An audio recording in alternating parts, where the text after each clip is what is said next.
J.D. Vance is picking up the pieces, operating as MAGA's trusted internal peacemaker. That's how our next guest puts it in a new report for Politico.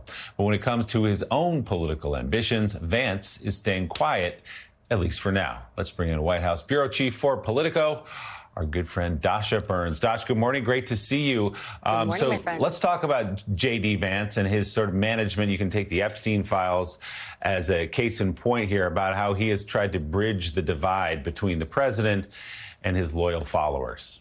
Yeah, he's doing a pretty impressive high-wire act right now because, of course, he is thinking, if not talking, about his political future in 2028. But he, right now, his priority is to back the president. He doesn't have a future if he breaks with the president, right? And so he has had to be in his shadow, but behind the scenes, doing a whole lot of work to make sure MAGA remains on side. He's on a text thread with the Charlie Kirks of the MAGA movement, and he's trying to balance all of these different factors. Look, the Epstein files has been probably the most complicated piece of this for him because he needs to keep the MAGA base that's rebelling right now on his side, but he can't be seen to be straying and not towing the line for President Trump.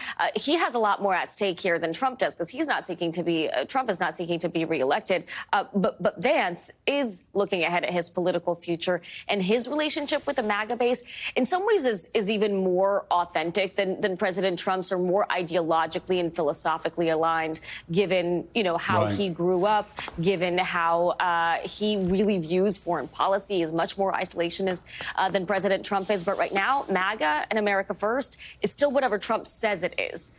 But Vance is the guy that's painting the vision of the new right and what this movement is going to look like beyond Trump.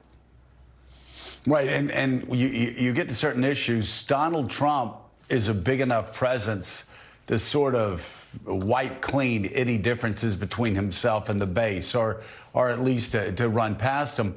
Not so with anybody else, not just J.D. Vance, but nobody else has that power that Donald Trump has. So let's talk about two specific issues that Donald Trump may be given a free pass on by the MAGA base, but J.D. Vance and others would not. One, of course, the Epstein files. It's absolutely critical to the MAGA base that the Epstein files be released. And the second one, of course, is what happened in Iran. And you can even go third to what's going on in Ukraine. Donald Trump's number is a bit weaker on Ukraine than other issues.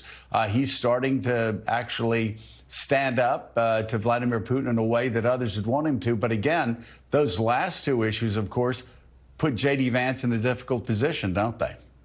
They do. And you notice he's been very quiet publicly on the Epstein files. The one thing he's done is he did go out and attack the Wall Street Journal, right? But that's him attacking the media. It's not him attacking the substance of the issue. So that was very smart and calculated. And look, he's not talking about 2028. He really can't talk about it right now. You've seen Trump get very angry when he gets asked about it.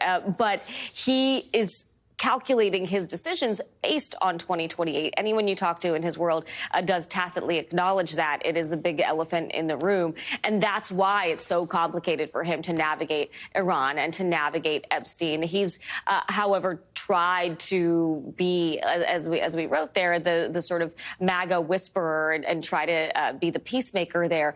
But he's really stuck between a rock and a hard place because he can't be seen breaking from Trump, but he's got to keep that connection with the MAGA base. He can't break from them either, or else his future is in trouble. So, Dasha, obviously, many vice presidents get portfolios. They get, like, you handle this policy issue. We know that Vice President Harris, the border was one of the things under her purview. This vice president certainly seems like job number one is to keep the base happy, and job number two is to take to Twitter and pick fights occasionally. Be the troll, be the bulldog. Yeah, no question. He's the attack dog. He's doing it online. What else is he working on right now? And is he trying to grab some issues that, as you say, stealthily, might set him up for 28? I mean, right now, he is giving himself optionality. That is kind of the main thing. He doesn't want to be saddled with something like Kamala Harris was with dealing with the immigration crisis and all of these things that she ultimately wasn't successful at. He wants to be able to have the flexibility to bounce around on these different issues and see what ultimately ends up being most beneficial to him. All right, White House Bureau Chief for Politico, Dasha Burns. Dash, always great to see you. Dasha's latest piece for Politico, available online now. Still ahead, we'll take a closer look at President Trump's handling of the Jeffrey Epstein case and his new